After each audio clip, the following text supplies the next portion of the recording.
Alright, well, this is Hillbilly back with part 2 of my moonshine runner. I got the engine done finally. Put that together. It's pretty nice looking. It's a 312Y block. This is the high performance version. Although it doesn't look like it right there, it's looking as stock as it can possibly make it. Tried to make it look like the lower horsepower version. So this guy's running from the revenuers and the sheriffs. Figure if we could disguise it a little bit, they might not take a second look at it. This kit's really nice. This really is. It's a 57 Ford Custom. My last video I called it a 500. Reality, it's a 300. It's their smallest, lightest vehicle as far as the cars go, like that, you know, or this particular Custom. Racers liked it because they were small. They were lighter. Easier to get the horsepower to the ground. I'm not sure. It could have come with this motor. And it might be a special order because what this is the E-Code 312Y block, which rates at 285 horsepower. This one came right from the factory. Didn't come in the car.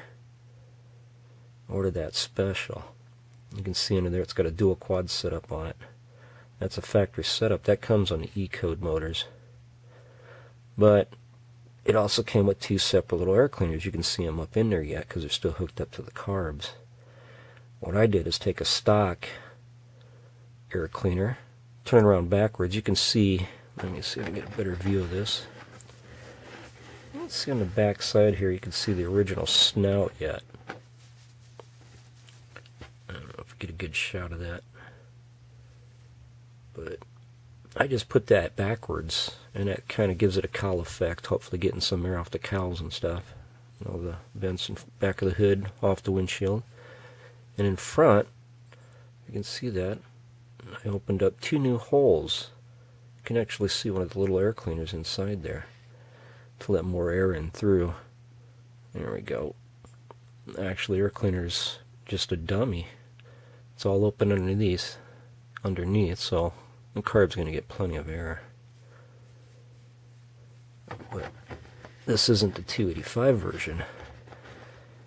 Because what I did was send it down south to my buddy who builds race engines for all the local racers down there.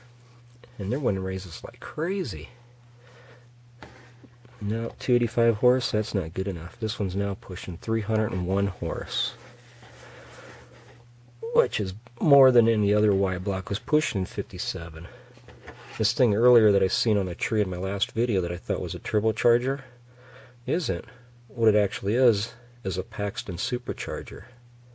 There's no note of it in this kit, instructions, or anywhere, but when I was doing my research on the motor, the 312, I found out that you could buy a T-Bird with the special engine, single 4-barrel, with the Paxton supercharger right from the factory, which is rated at 300 horsepower.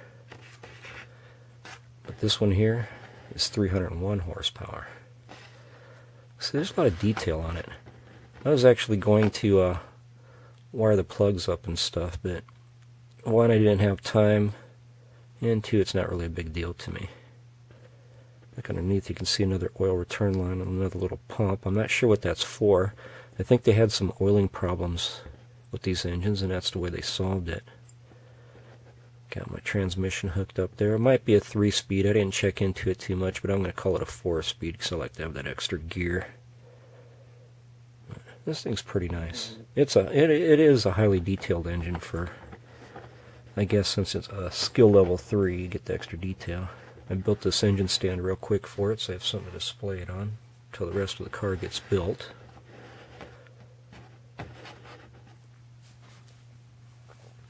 Yep, I guess that's about it for now. Let's see what I'll start on next. I'm thinking about maybe getting to the chassis and the suspension and stuff. So we'll see what happens next week. Alright, happy building.